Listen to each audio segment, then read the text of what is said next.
and thank you for joining us for another episode of Jackman Radio. I am very excited and honored tonight to welcome a legendary director, writer, 5-time Emmy award-winning producer, host, storyteller, actor, and Canadian. I'm not Canadian, but my father's from Canada, and we can certainly touch on that. Ladies and gentlemen, we have John Barbour on the show. John, how are you today? I'm just doing absolutely terrific, and thanks so much for that introduction. The way you described me, it's like I couldn't hold a job, which was often true. I had to become sort of a jack of all trades in this business just to survive. Yeah, absolutely. And I was looking at a little bit of your background around the 70s, and it's true that you were originally going to be the host of The Gong Show? Yes, I was. That's crazy. Listen, it's if I'd known you were going to give me such a nice introduction, I would have brought up a copy of my book. If you take a break in a minute, I'll just reach over there and grab it and show it to you. The book is called Your Mother's Not a Virgin, and the subtitle of it is The Bumpy Life and Times of the Canadian Dropout Who Changed the Face of American Television. And like all of the wonderful things in my life, it's a life that was totally unplanned. I only had one plan in life, and that was to become an American from the time I was a kid. And everything that happened to me, getting Real People, which was by far the most successful show in the history of television, the first reality show, getting that on the air was an accident. Becoming the accidental writer for Frank Sinatra for 4.5 years, that was an accident. Wow. And then when Jim Garrison chose me over Oliver Stone to be the one to tell his story, in the 10 years following the loss of the Clay Shaw trial. By the way, he did not lose the Clay Shaw trial. He actually won it. What he lost was a conspiracy charge against Clay Shaw, and that's all that the media and our government told us about. So everybody thought that Jim was a nut.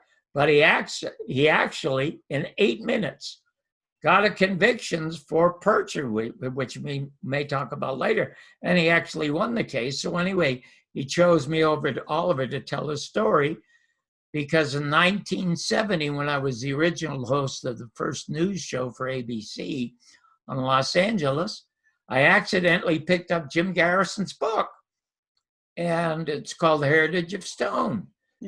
And it was about the Clay Shaw trial. And I learned things I didn't even know. I didn't know that he had to sue Time Life magazine to get the Zapruder film for people to see. There was a doctor named Fink, who was only forensic pathologist at the autopsy.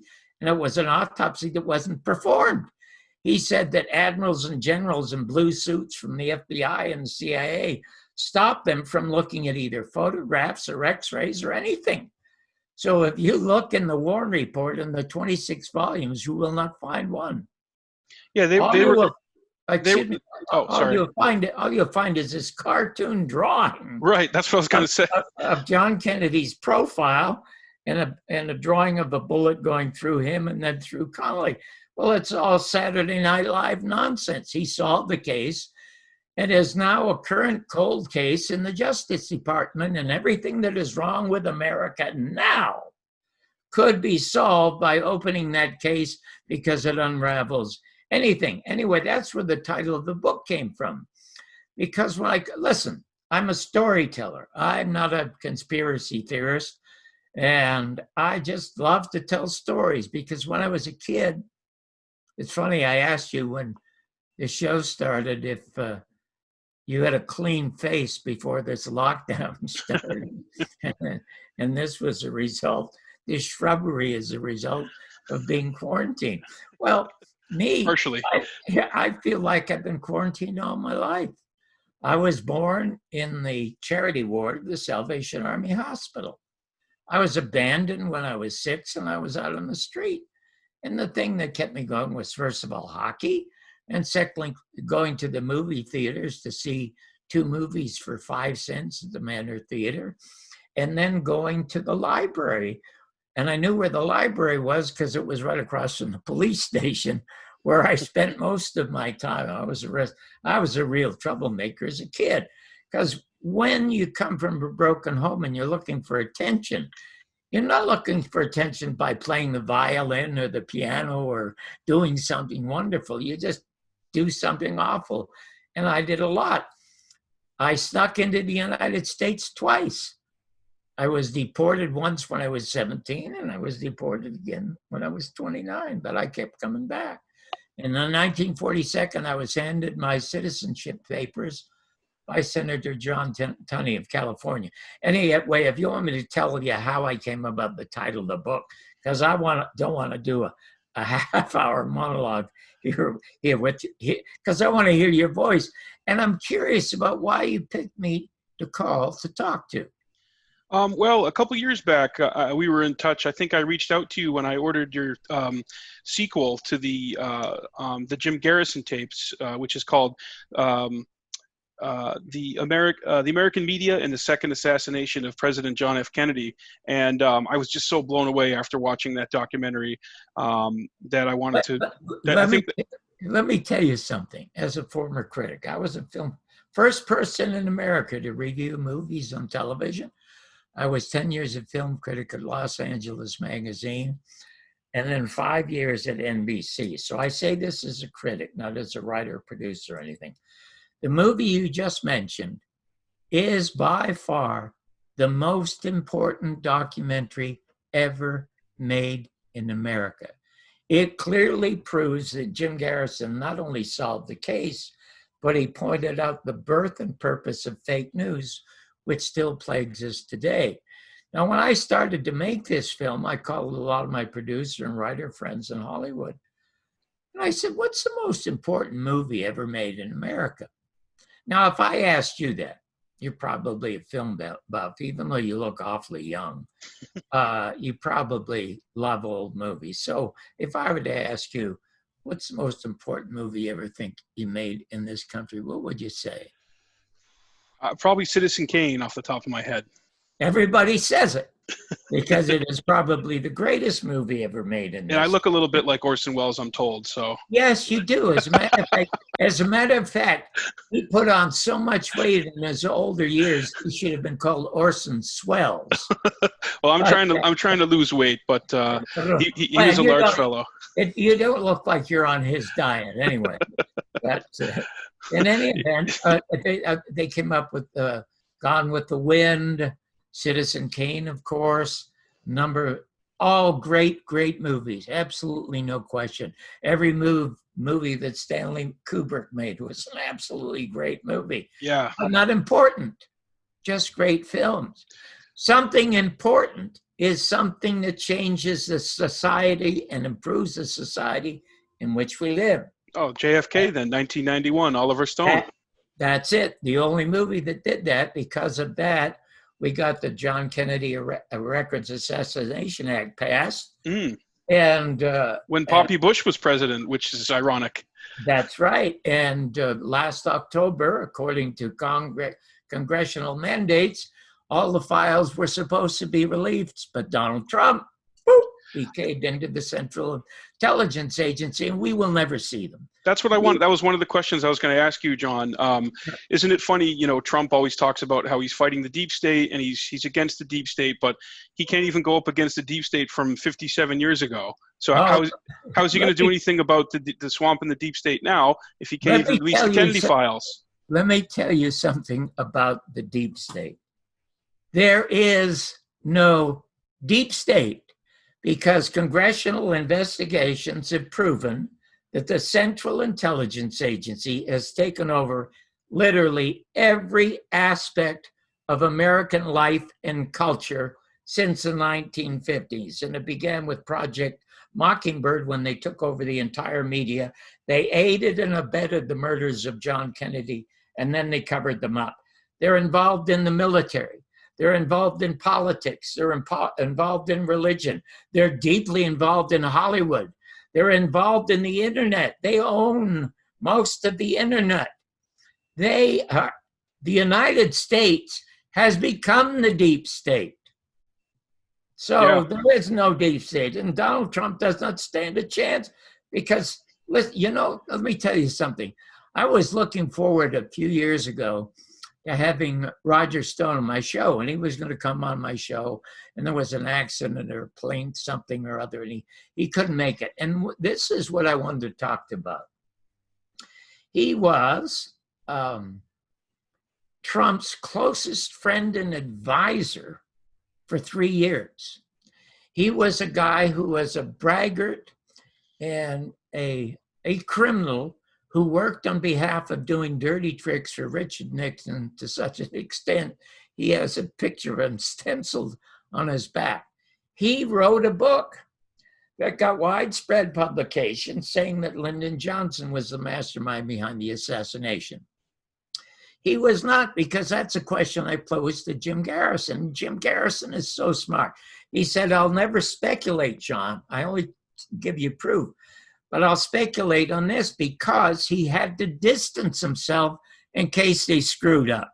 And you know that the government can often screw up. And what I wanted to talk to Roger Stone about was in the private moments with Donald Trump.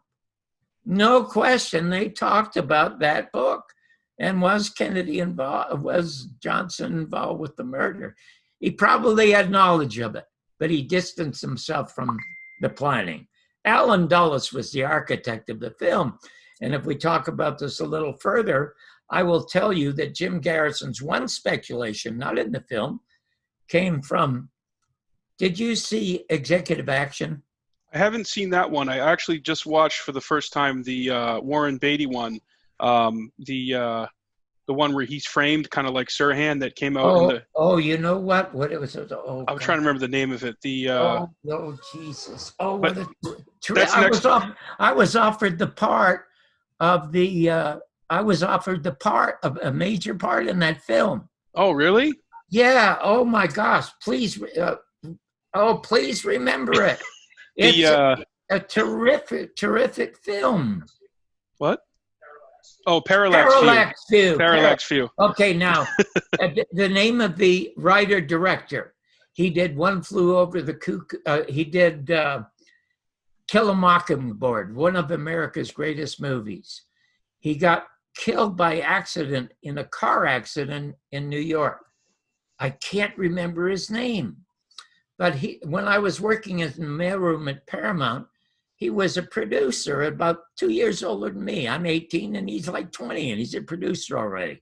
But he never had a secretary. And I always used to go in his office and he always used to love to talk to me. So eventually he started making movies. Do you remember the movie Clute?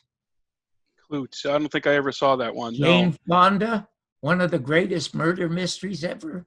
Was that part of his trilogy of films where he did all the President's Men as well? Yes, he did that. Who is there with you? Your father? My twin brother, actually. He's my. Oh my God! Does he look and weigh as much as you? Yeah, I think so. Maybe he has less hair, so a few pounds difference. Have him look up the director of Clute. Eric, who's the director of that film? Yeah, and he also directed one called Clute. Does Jane Fonda play like a model like a hooker? Okay, a lady of the night. Yeah, it is a wonderful. The guy never made a bad movie. The most tasteful director ever. And I'm glad we're having this exchange. And don't you cut any of this out. I won't. Leave it all in because it shows that we're absolutely real people. What's his name, Eric? Alan Pakula. Alan Pakula. Pakula. Alan Pakula. Let me tell you a little bit about Alan. I started to become a critic and very, very successful. I was the most widely quoted critic in the United States and probably the most popular in the history of Los Angeles magazine. Their circulation doubled because Lucille Ball went public one day.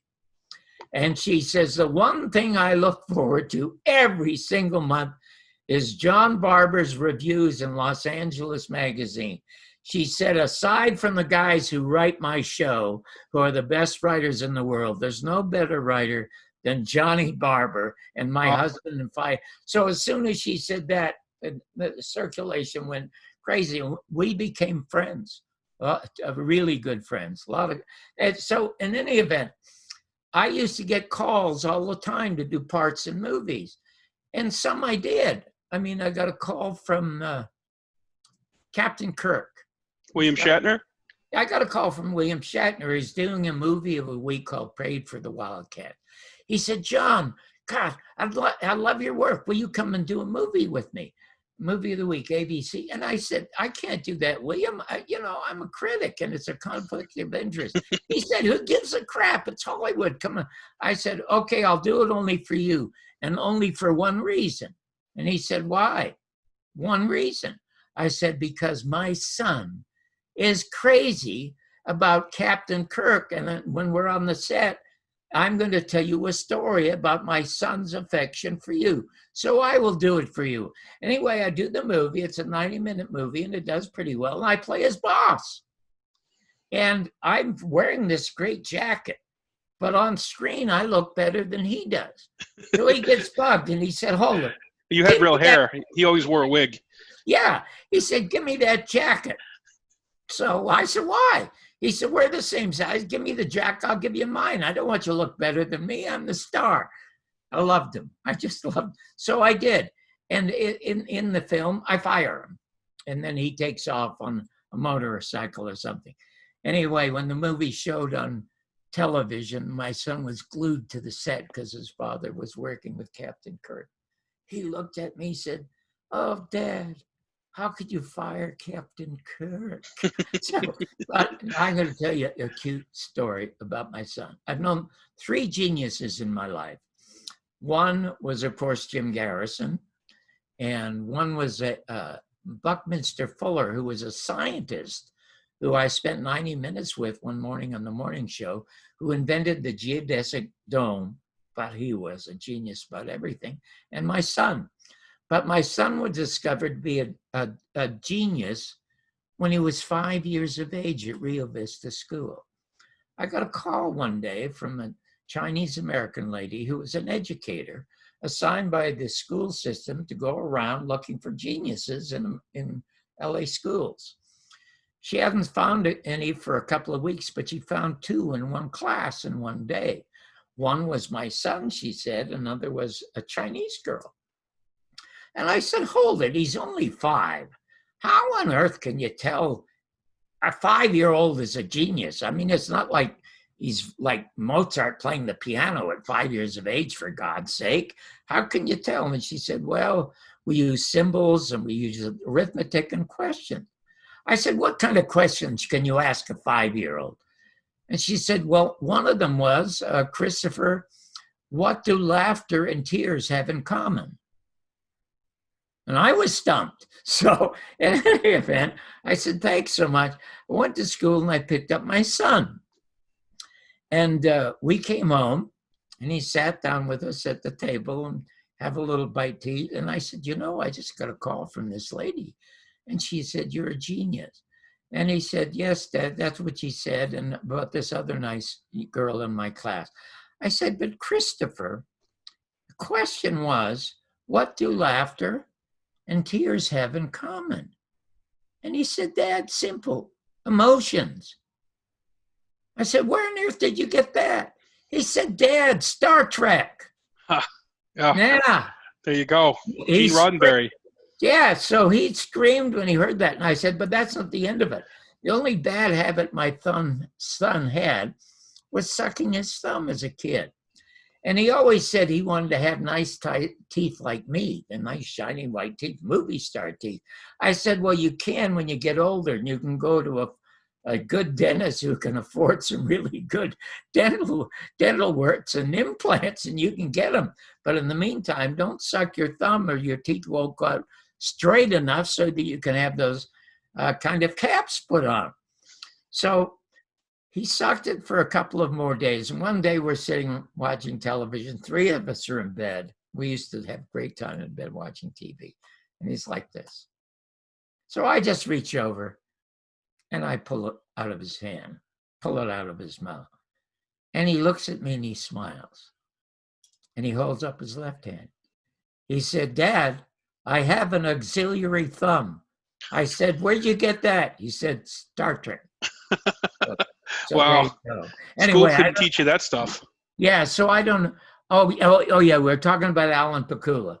So Alan called and asked me to come down to his office, and he said he'd had this movie with Warren Beatty, and he wanted me to take a look at the part. I think it was a part of the guy that was running for office. Oh, And yeah. I was a perfect age because I was just in my mid-40s and everything, and I looked pretty good in You the were very suit. handsome, John. You're still a handsome guy, but you were very handsome. Well, I got residue of cuteness left in me, but you know. But in any event, he gave it to me, and I read it, and I said, Alan, I love it, and you know that you don't know it, but I'm so interested in so much of this stuff that you're talking about, and I know that you're talking about the Warren Report and the assassination, and you're not saying it. And wow, what a terrific film this will make! But I just can't do it. It is a conflict of interest. And that's why I turned it down. You have no idea how much stuff I turned down. You know, Ray Stark was the most successful producer in the history of Hollywood. The Way We Were, Funny Girl, all these fabulous films. He also was a magnificent and huge supportive fan of my film reviews. Just loved them. Used to call me all the time and make comments about them. And he invited me once for lunch. So I went to see him for lunch. And it turned out that my second favorite writer is a guy named Ben Hecht, who I patterned my book after, by the way. Do you know who Ben Hecht is? No, it doesn't sound familiar. That means you haven't read my book. I have not read your book yet. Oh, well, shame on you. If you think the movie is good, the book is the best book ever written about anybody in show business. I don't care who you're talking about. Well, I got to get a signed copy then. Yeah. When we're done, you send me your address, and I'll send you and that brother of yours a copy, so they each have your own copy. There are no chapter titles in it. Ben Hecht was the highest paid screenwriter in the history of Hollywood. At 16 years of age, he was born a Jew in Racine, Wisconsin. And he said a reluctant Jew because he didn't realize he was Jewish until he was in the Second World War. And he ran away to Chicago to become a trapeze artist. And he couldn't get a job doing that. He ended up working in a newspaper and eventually became the town's leading columnist. He became the co-author of Front Page with Charles MacArthur, and wrote the first gangster film, Scarface. Stories in his book are phenomenal. And he wrote Gone with the Wind in 30 days and never read the book, in 12 days and never read the book. Wow. Because you might recall, if you're a fan of movies, the film Gone with the Wind was shut down in the beginning by Daryl Zanuck. He didn't have his Olivia de Havilland yet. He didn't have his Scarlett O'Hara. And Clark Gable wanted the first director fired. And the reason he wanted fired before Clark became a major movie star, he was a date for some guys, okay? And one of the guys he dated became the director of the movie. And he didn't want it known. So he had the guy fired. Okay, that's a little known story that's told in the book. Anyway, Selznick shuts them down. He calls Ben Hecht and he says, Ben, I need you to get out here. So he goes out there, and Ben said, I haven't read Margaret Mitchell's book. I have no interest in that book. He said, my God, I brought you here to write the script, for God's sake. So Ben said, well, you have readers, don't you? And he said, sure, we have readers. They write a synopsis. He said, give me the synopsis. He gave him the synopsis, 30 pages. And from that, Ben Hecht wrote the most successful movie in history, Gone with the Wind. I think it's too bad now that we have people who want to try and stop people from watching a film like Gone with the Wind or it's absolute and total utter nonsense. I mean, first of all, cancel culture nonsense and revisionist stuff, and it's a big disservice to young people and to to just the history of film and the history of our culture, really. The history of the country. It's a monument. I said, oh boy, I have such great stuff written on it. People should go to my Facebook page. They will read by far the funniest jokes about America today and Trump and Biden and all the rest of it. It's very colorful. Okay. I follow it. Okay, so there's something up there in which I talk about this nonsense. Now listen, I struggled for years and years after being arrested. First time I was deported in chains, for crying out loud. If you want, I can tell you a very, very funny story about that. And I learned more about American law by spending days and weeks and months in the University of Toronto Law Library. I know as much about immigration law in the United States as anybody on the planet. And I had to work hard to get the US government to reinterpret a law that could not be changed.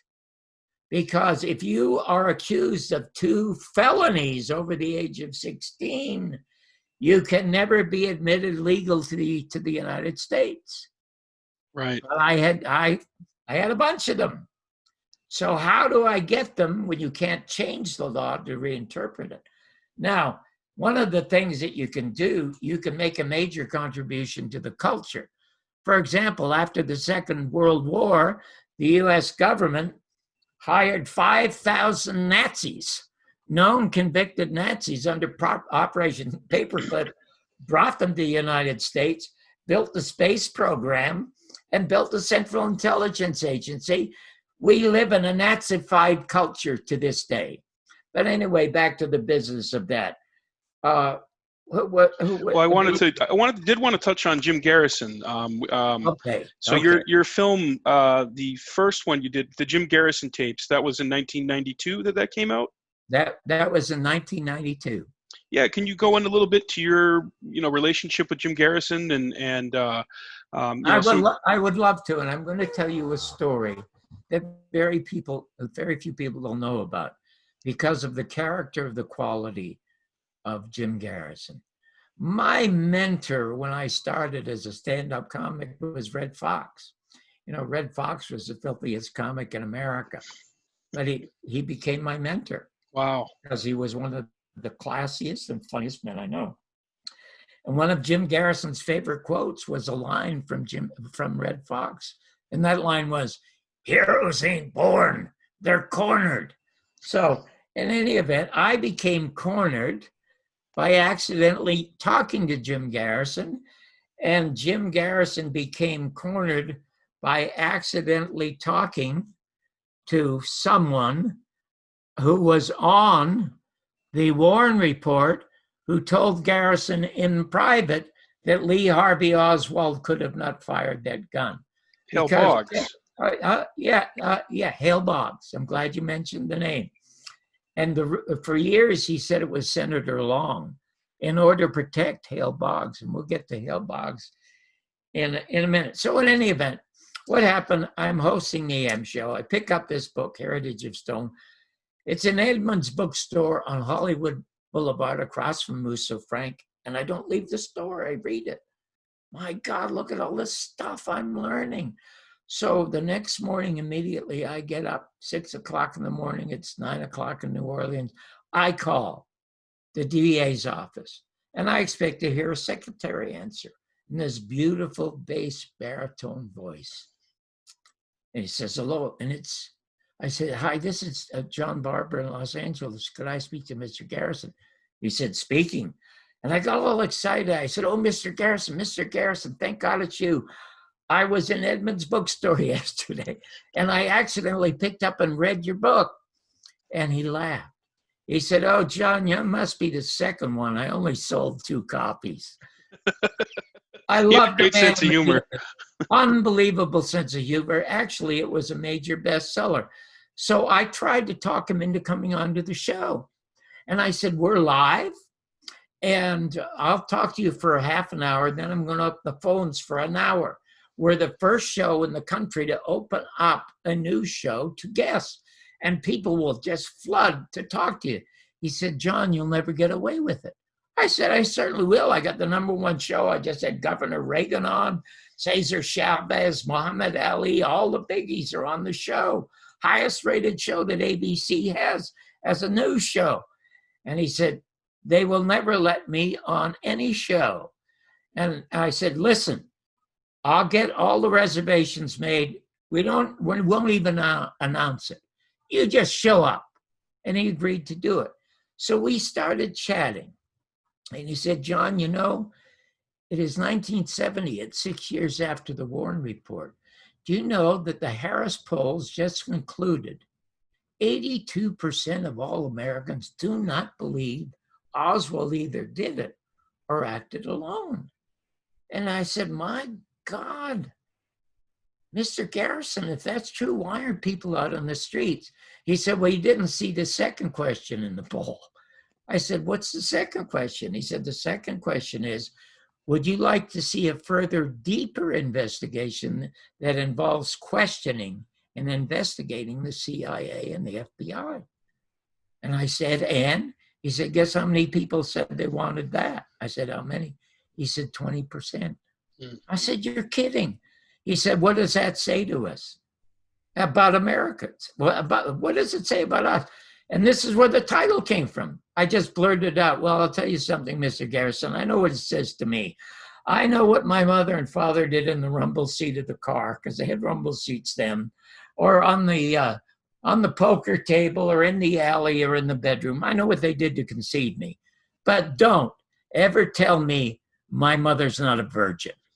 Well, he started to howl. And he said, you know what?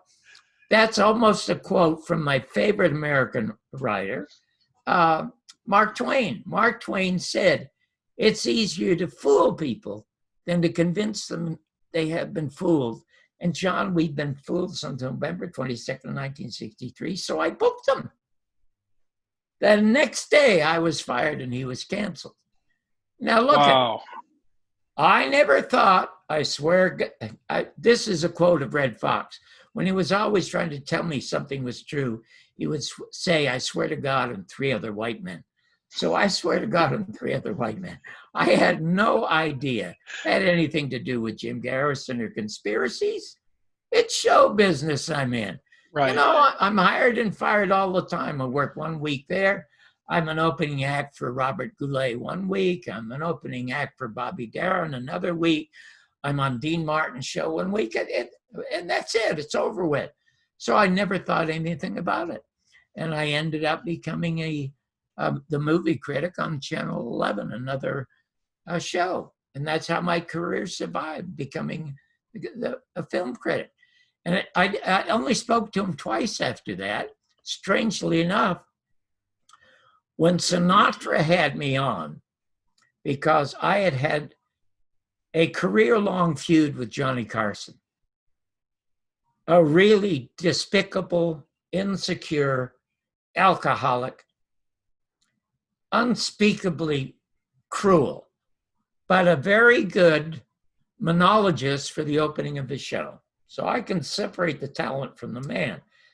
The first time I encountered him, I had been on the Merv Griffin show 2 or 3 times. I'd become a star on Merv's show. Not a star, but known. And Johnny Carson never put anybody on who hadn't made it somewhere else, ever. He never started anybody at the bottom. So they called to book me on the show. And I flew in from Los Angeles, flew into New York, went to the hotel, got a call that I was to come in the next morning. And guess what the date was? November the 22nd, 1963? No. It was June the 8th, 1968. Oh, wow. The day they shot Bobby. Yeah. So I went in and I said, you can't do a show. You can't do a show. They just killed the brother of the president of the United States.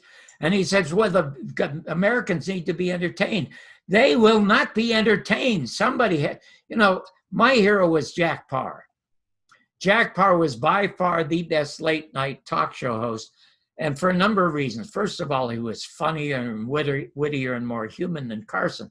But he was an interesting person because he was interested in people. Carson wasn't interested in anything but himself. And so He says, if you don't do the show, you'll never do the show. Mm. Now, I thought, if you do Carson and he invites you to sit down, you're anointed by the king. Mm-hmm. And you become successful. I see it happen to my friend Rodney Dangerfield and Steve Martin and a few other people I knew really well. And I couldn't do it. The worst mistake I made in my life was agreeing to do it. And I wish I had just walked down and told the audience, I'm not going to do a monologue. I want to talk to you about your country. Yeah. And that's what was in my heart, but I couldn't do it. So certainly I didn't get any laughs. And then I tried to get off stage, and Carson called me over because one of his acts canceled. They were smart. So I had to sit next to him. He smelled exactly like my mother. He was absolutely stone drunk and watery blue eyes.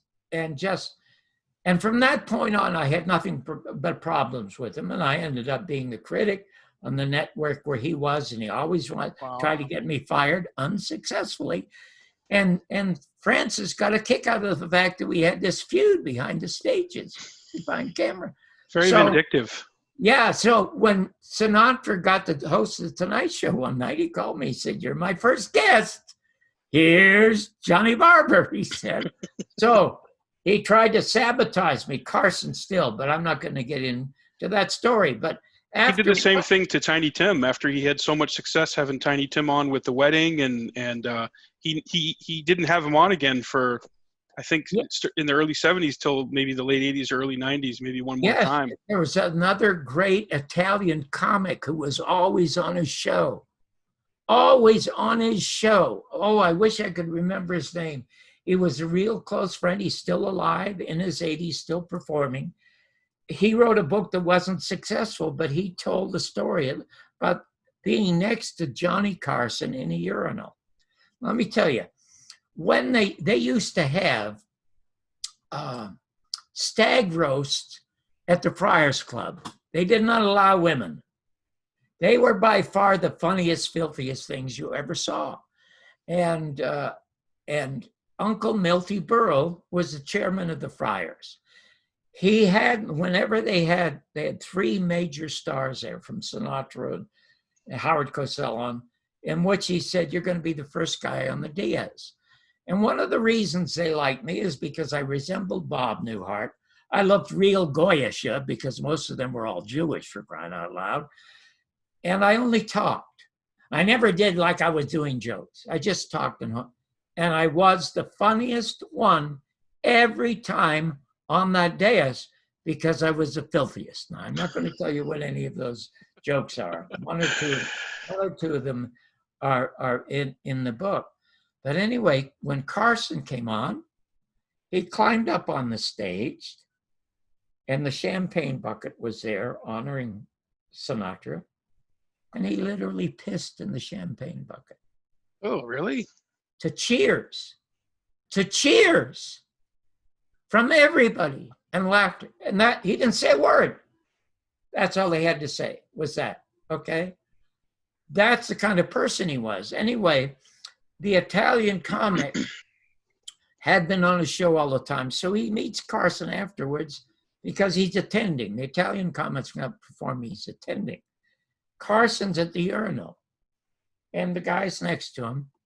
And then the Italian comic says to him, "Johnny, do you really think that was funny?" And Carson's urinating, turns around, and he pisses all over the guy. Oh. And the guy was never on the show again, never on the show. So in any event, when I did the show, there's a line. I was setting up a joke. And the joke, to set up the joke, I was saying, in America today, if you're a comic, you don't have to write jokes about politicians. All you have to do is quote them. Yeah. And to give you a perfect example, yesterday afternoon, did you happen to see Donald Trump's press conference? I saw some of it, yeah. And then I saw his Axios interview, too, that he did with the Australian reporter. Yeah, that's the only guy who's done a good job with him. But anyway, it's not a press conference. It's a deep press conference. Anyway, he said in his way that millions of Americans are about to be evicted by the Chinese. So I quoted him and said, I didn't know that many Americans lived in China. And, all you have to do is quote these people to show you what nincompoops they are. Yeah, a lot of them are not very intelligent. I mean, I'll tell you, I hate to interrupt. I tell you, I never, ever express an opinion. If you go to my site, if I have a question about something, I will pose it. If I have an opinion, I never say it's an opinion. I pose it as a question to make people think. Right. Okay, so that's what I do. The other day, again, I quoted him. I said, absolute proof that Vladimir Putin is a liar. He called Donald Trump a genius. Look, John, he said really nice things about me, okay? He said I was a stable genius.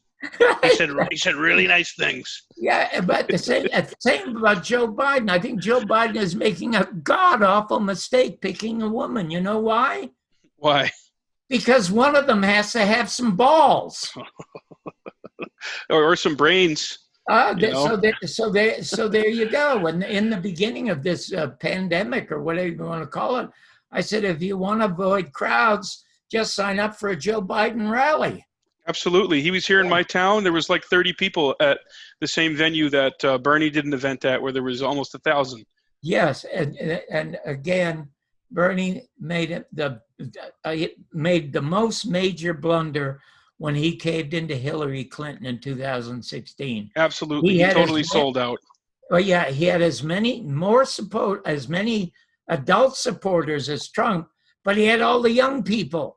Mm-hmm. And why he caved into her is totally beyond me. He could have run as an independent third-party candidate, because we don't need a third party. We need a second party. Yeah. We don't have one. Well, look, John, I wanted to live to see my grandkids graduate from college. That's why I endorsed. Okay, that's why I did that. Okay. Okay. So anyway, I called Mr. Garrison. Garrison called me and asked me. I had a straight line, and the straight line was Watergate is something that may have just put America on the brink of democracy. It's just it got a hand. A huge hand. So Jim called me and he said, can I use it? I said, you can have it, anything you want. Then at the height of the Vietnam War, I called him again just to talk about it. He mentioned 3 or 4 names involved with, it was the Watergate break-in I called him about, not the Vietnam War. He mentioned 3 or 4 names that were involved in the assassination, were involved in the Watergate break-in. Oh my God, how interesting. So when I got Real People on the air in 1979, in a year it was the most watched show in the history of television. Half of every television set in this country was tuned into my show. And we changed laws. We did more to improve America and its laws in 3 years than 60 Minutes did in 35 years. So that when George Slaughter got the opportunity to do a show called Speak Up America, he kept asking me to come on and help him do stories. I said, no, I was now trying to salvage Real People. First of all, he did this god-awful thing, hiring a 12-year-old kid, Peter Billingsley, to be one of the hosts. And you know why? Yeah, he was in A Christmas Story? Yeah, and you know why I hired him? Why, because was he related to him? No, he said he's the white Rodney Allen Rippey. Remember Rodney Allen Rippey, the young black child actor in The Jeffersons or one of those things? I'm sure if I saw him, I'd recognize him. Yeah, you'd know who he is. And George thought that NBC was going to rush to him and buy a sitcom. And I said, you're like a piranha. You're feeding off of our own show. And the fist fight started. I was working 20 hours a day. Never spent a minute I wasn't working. For the first 3 years, almost every hour, all of the editing and writing was supervised by me. I was the storyteller. So anyway, he got a chance to do this thing called Speak Up America. And he said, come and help me. And I said, no, I'm staying away from you and you stay away from the show. You do anything you want. He ended up doing a series called Real Kids. It lasted one episode. Everything. He cannot do anything by himself. He had and owned one of the 3 great comedy shows in the history of American television. It was called Laugh-In. But he didn't create it. An alcoholic Englishman named Digby Wolfe created it. The stories are in the book, but he's a smart businessman, and George ended up owning it. And you look at any show, he's got nothing that's worthwhile. He is still running now on Amazon on the first 3 years of how good Real People was, which he would have never had without me, and I don't get a cent from that, because when I signed my contract, those platforms didn't exist. But it doesn't bother me. I am so thrilled with the stuff that I'm able to do now. So in any event, this is what happened. I read on the 13th page of the LA Times about the House Select Committee and assassinations, concluding 4 shots had been fired. They discovered a dictabelt machine by a dictabelt recording device on the waist of a motorcycle officer, H.B. McLean. Recorded more than 4 shots. So they had no choice except to conclude there had to be a conspiracy, even though Oswald, they said, was involved. So there had to be a conspiracy in John Kennedy's death and Martin Luther King's death. And it's proven beyond an irrefutable fact that it was impossible for Sirhan to have shot Bobby Kennedy, because I was part of the team in 1982 trying to save Thomas Taguchi as the coroner of LA, because his autopsy showed that the fatal shot was fired right behind the ear, and probably by a guy named Thane Cesar, who retired to the Philippines and died a year or so ago, and wanted $25,000 from Robert Kennedy Jr. to tell him his story. And Robert Kennedy Jr. wouldn't pay him the $25,000. I would have paid it in a heartbeat. Okay, so in any event, I called Mr. Garrison, asked me if he's vindicated.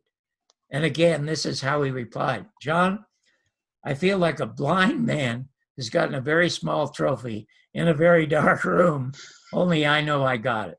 So I said, well, now, Mr. Garrison, I'm going to tell your story. I got the #1 show in the country.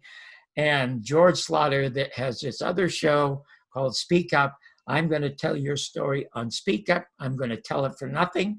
I'm not going to take a fee of any sort. It's just going to be your story. I'm coming to New Orleans. So on September 5th, I remember the date, I went down, 3.5 hours, put them on television. Oh my God. The most thrilling, frightening, inspiring 3 hours I ever spent in my life. And you know, sometimes people say things to you, in spite of all the factual information he gave to me, just randomly, he said to me, I asked him, because, you know, he was an FBI agent.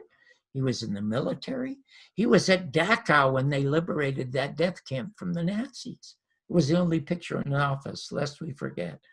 I said, you know, and you're an independent politician. You don't ask people for contributions or anything. Nobody knows really where you are. What makes you think you can take on the federal government? He laughed. He said, John, I think as a kid, I must have seen one too many Frank Capra movies. Well, that's it. Mr. Smith goes to Washington. And what people don't remember about that movie, Jimmy Stewart lost. He did not win. Because you know why he lost? Why? Claude Rains, the arch enemy, confessed. It was like one of these bad TV court shows, for God's sake. He confessed. Matlock or something. Yeah, so good did not triumph. Evil just caved in. But good didn't triumph. It has never triumphed in America. Yeah, I mean, that's kind of why we are where we are today now, where we have people like Acosta who cut the deal for Epstein. We don't have people in media or the legal realm or the political realm that have the guts like someone like Jim Garrison had. Just being a DA down in New Orleans, to look into this. I mean, he It's said, not well, existent in America. yeah, and it's, I agree. I think it stems back to the Kennedy assassination. And no question about that. So I'm going to tell you what happened and why it all ended. So I went down there, and one of the questions I asked him, how many shooters do you think there were? He said there were 3 teams, 2 in the front, grassy knoll area, nobody in the book depository, somebody probably in the Daltex building. Ordinarily, he said there are 2 people on a team, but this is their most important kill. So they probably had radio people. So he said that's 9 men. Okay. And so I then said to him, well, how many people in America do you think actually knew that he would not come out of Dealey Plaza alive? And he said, well, John, all this is secret on a need-to-know basis, but speculating the people at the CIA, the FBI, and the media. And he said, by the way, the media was on board before the assassination. And the reason they were on board before the assassination is they had to spread the fiction of 3 shots and Lee Harvey Oswald before reality set in. And of course, that turned out to be CBS, as you saw in the film. So in any event, I edited it and put it together. Well, it's a 16-minute story, so it's too long for one show, but it becomes a 2-parter. So in the first part, it's Jim Garrison with that great face of his looking into camera saying, Lee Harvey Oswald shot no one at all. He had nothing to do with the assassination. And of course, he produces a paraffin test to prove that he did not fire a rifle. And then there are documents that show that J. Edgar Hoover lied about the paraffin test. Absolutely. Let me finish it. So in any event, the audience, nobody, we never announced we were doing the story because I promised we'd keep it quiet. It was like people found out the Pope or the president was going to be on stage. You could not get into our theater to listen to Garrison. People were on the edge of their seat. They were leaning forward. They were spellbound, and they were cheering, absolutely cheering. It was like a Frank Capra movie. So now I had to do the second part. Now I was having a home rebuilt, so I couldn't be on stage for the second part. And in the second part, I had, the host was a former child evangelist named Marjorie Gortner. And the question that I had him ask was, Mr. Garrison, how many shooters do you think there were? So I'm at home with my wife and my son while our house is being rebuilt, and the story starts, huge applause. And then up comes in the middle of the story, and the audience is again cheering and spellbound again. And then they cut to Marjorie Gortner, and he says, Mr. Garrison, how many shooters were there? And that quickly, Jim Garrison pops up on screen and says, 32. And then my phone rings, and it's George Schlatter cackling with glee at how he destroyed Jim Garrison and called him a nutcase. And I started screaming at him. Now, we didn't have cell phones at that time. We had answering machines. And he was accidentally recorded on my answering machine. So I slammed down the phone telling him that I'm going to join a lawsuit against you, and NBC, we're going to own you. Garrison's going to own you. And I slammed on the phone. I called New Orleans, and I'm bawling. First time in my life. I never even cried. I cried once as a child. I bawled as an adult now because what Schlatter had done to this wonderful man. And guess who calms me down? It's Jim Garrison. He said, John, stop. If I sued everyone who maligned me, I would never see my 5 children. I would never see my law office. He said, we love your show. Just send me a Real People t-shirt. That's what he said. And then he said, I'm going to do you a favor. I'll give you the name of the fake Oswald and the prison that he's in. You send him a fake t-shirt and he will tell you his story. I promise. Boy. I mean, that's how wonderful he was. So yeah, it just is like water on a duck. Yes. And then I went into the office the next day. George Schlatter used to be a bouncer at Ciro's nightclub, and he was one of the strong men for Mae West. And for the first 2 years, I was never happier than working with him because he knew he didn't know how to do this show. So John Barbour ran it. But once it became a success, he had the same problem with me as he had with Rowan and Martin when it became known as Rowan and Martin's Laugh-In. He got so jealous, he sued them and destroyed his own show. That successful show lasted 3 years. It could have lasted forever. And Real People only lasted for 3 years. I almost got into a fist fight with him. I was so enraged. I mean, it was 3 times as big as me. And and my best friend at the time was Hal Parrott's daughter. Her name is Donna Parrott. As you saw in the movie, she was with me when we were filming Garrison. Well, he had called her the day he saw my second edit, brought her in at midnight to re-edit, to show Garrison to be an absolute idiot. She was in the office and began crying and sobbing and apologizing to me. I said, how can you be a part of what you just did? Her job was more important. It's like all these people that gave in to Donald Trump. All of these people who gave in, they'd rather be around somebody important and around somebody decent, or be decent themselves. I said this years ago when I was a critic. People asked me what I really thought of movies. And I said, well, actually, movies are like all the people I meet. They say, what's that? I said, 99% of them are a piece of shit. I said, but the other 1% is the fertilizer. Yeah, that makes sitting through that one person, like a Jim Garrison, or that one movie that makes the art worthwhile. And that's how I feel. Most people are absolute shit. Well, a lot of people. There's still some good people out there, man. Oh my God! I must tell you, there are tons of. Let me tell you one thing cute that you'll like. First of all, when this pandemic started, I have a very wealthy woman friend in town. Husband's very rich, spends all his time in the poker parlors, but can't go in anymore because they're re-shutting down. About a month and a half ago, she sent me the greatest picture. She had converted one of the large rooms in her house into a poker palace, built an extra large table so there could be 6 feet of distancing.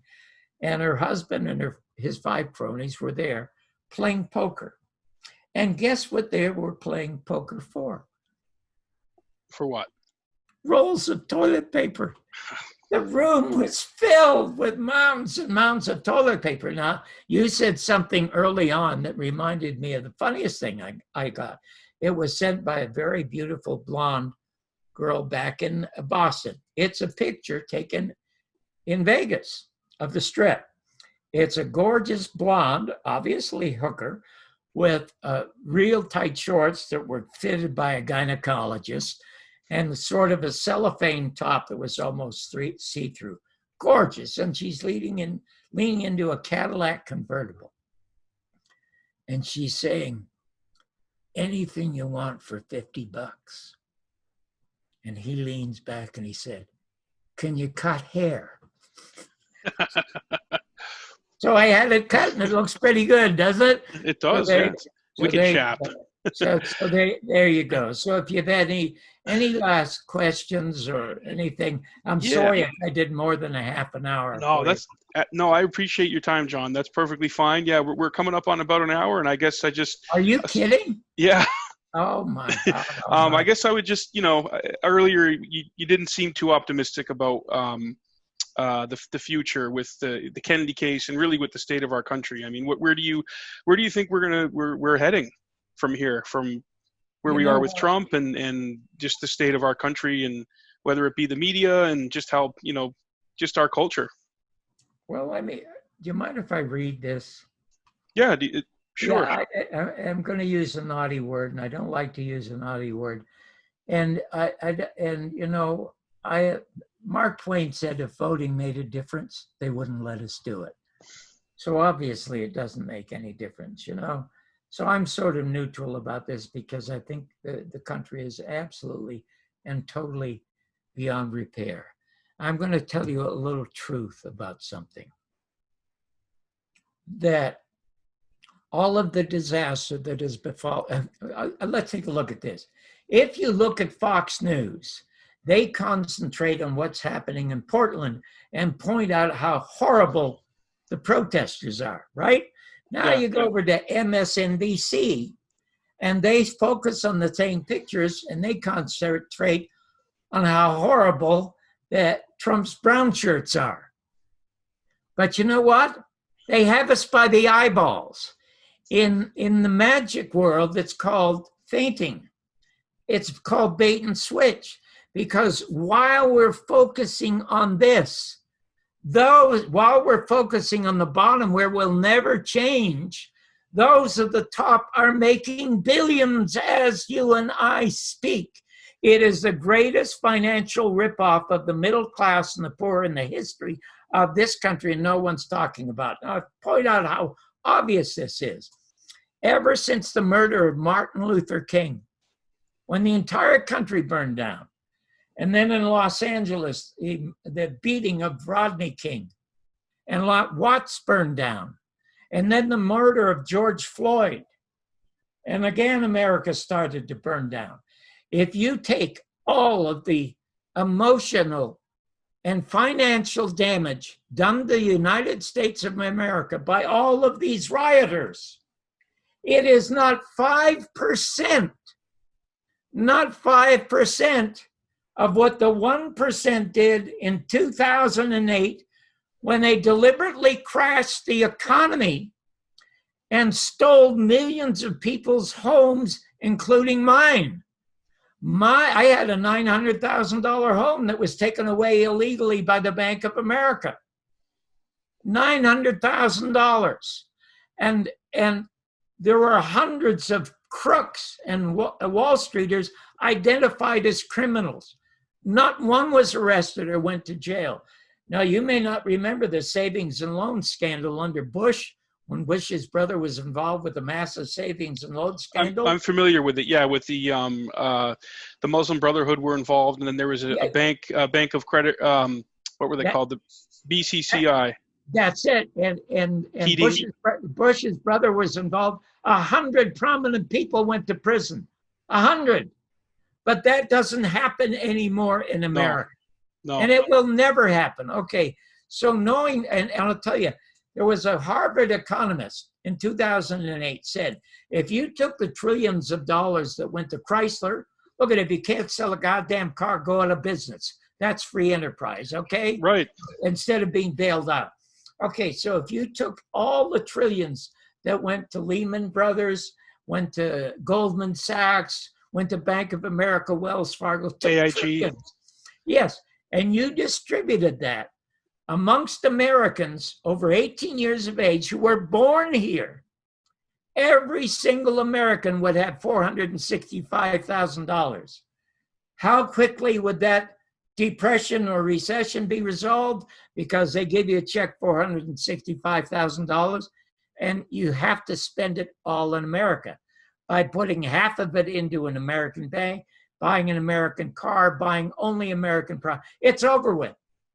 The only decent candidate in this last year, aside from Tulsi Gabbard. I worked for Tulsi. I love Tulsi. I know her. Yeah, okay. So then you should, when we're done, you go to John Barbour's open letter to Joe Rogan. I put it up 2 days ago on YouTube, and you post it along with this interview. People should see it. Because Joe Rogan went from supporting Tulsi Gabbard now to supporting Donald Trump. And I said to him, how do you go from Gloria Steinem to Gomer Pyle? I mean, you know, so, but in any event, watch it. It's very, very. Wait, he endorsed Donald Trump? Joe Rogan did? Yes. He spent 3 hours bashing Biden. You watch what I say. And, you know, I thought a lot of the Trump lovers would hate me. They agreed with me. They agreed with me. Yeah, we can bash Joe Biden, but we also have to be honest about Donald Trump, too. I mean, you know. Well, listen, you know, Biden can bash himself, but Trump can bash himself worse, you know. But in any event, this is my thought about it. I was sitting in the doctor's office today. All right, so we'll close with this written thing from John. Yeah, it's on my Facebook, and I said, the new Americans shoot for the moon shot. Change presidents in November. Quote, one small step for America. Change the whole fucking totally corrupt, inhuman system, beginning with trashing the Central Intelligence Agency and blowing them to the wind as John Kennedy was about to do. Quote, one giant leap for mankind. Wow. There you go. Yeah, that pretty much sums it up, doesn't it? It absolutely does. But you know what? The reason I have hope for the future, I don't know that I have hope for America, but I have hope for me because I can't live without hope. That's what keeps us going. Absolutely. Yes, you can't live without it. And yet, let me leave you with two things. First of all, it'll be wonderful when each and every one of us can go back to work, except Congress. Now, do you know what tomorrow is? Tomorrow, or today or tomorrow was the dropping of one of the nukes in Japan. No, you know what tomorrow is? It's another day. Oh, and you yes. know what another day is? Another day is another chance to do good. So that's all I have to say. But I'd love to come back and tell you some show business stories that are really funny. I would love to talk movies with you. I'm a huge movie guy. My favorite actor is a fellow who the director of On the Waterfront said gave the best audition at the one of the New York film schools. You know who that might be? Brando? No, not Brando. He was the Brando of the 1980s, called by a lot of Steiger? Mickey Rourke. Oh yeah, you know Mickey Rourke was phenomenal in Diner. Yes. But he made a dreadful mistake of having his face rebuilt rather than his character. Yeah, no. I love actors. Do you know? To me, the greatest movie actor of all time is unquestionably Cary Grant. There was nothing that Cary could not do. Well, didn't he end up getting big in the psychedelics and to treat depression and yes. some problem? Oh, yes, he was the one that introduced LSD to America. And you know why? When he got to be 50 years of age, his name was Archie Leach. Right. Poor English kid. He's from England, yeah. Yeah. And got into burlesque when he was 14. But in any event, he said, I'm 50 and I'm Archie Leach, but I want to be Cary Grant. He wanted to be like the guy on the screen, but he couldn't be. So he went to a psychiatrist, and the psychiatrist started to get into his life with LSD. And he went to the Saturday Evening Post and wrote these glorious stories about the power and the greatness of LSD. And then America swamped because Cary Grant started it. Cary Grant. But he was a great actor. The first actor to earn $1 million as an actor. Guess who that was? Was it Cary Grant? No. Claude Rains. Claude Rains. Yes. When was that? Anthony and Cleopatra. First actor to earn $1 million. Wow. And to me, potentially the most exciting and greatest potential actor in movies would have been Richard Burton if he hadn't become a celebrity by marrying Liz Taylor. I saw him in England on the stage. Nobody could come close to Richard Burton. Yeah, I like Gary Oldman a lot too. I mean, his turn as Oswald was incredible. I mean, I'm sure you know Oliver Stone. Not only that, how about The Professional? Yep. Oh yeah, with Natalie Portman. My God. He was off the chains in that movie. Yeah, he was. We'll do that some other time. Anyway, send me a link after this is done so that I can post it, okay? I will, absolutely. Thank you so much, John. And you can find you're on Facebook. You have a YouTube channel that you've put up again, and you also it's johnbarbersworld.com. Why are you saying I put it up again? Well, I was reading you. Well, we don't need to get into it all right now. You got screwed over by somebody that you were working with that you thought was your friend who took it down, and now you got to go through all the stuff and repost it. The strange thing is, it's coming back up better than ever because in going back and relooking for the film files, I found stuff I did not even know I had. Right. 8 Minutes with Thomas Noguchi. I can't wait to see that. Oh my God! I can't wait. He's still around, isn't he? In his 90s now? Yeah, and the only painting I have in my house is a watercolor by Thomas Noguchi. Wow. And once in a while, it sends me an email. The stuff I found is just phenomenal, and I'm getting so much help from so many different sources. So I, like the Beatles say, with little help from my friends. Absolutely. Well, hey, John, keep up the good work, man. I'm inspired by you, and I appreciate all that you've done and that you continue to do, and we'll have you on again sometime. Thank you so much. All right. Okay, take care. Bye.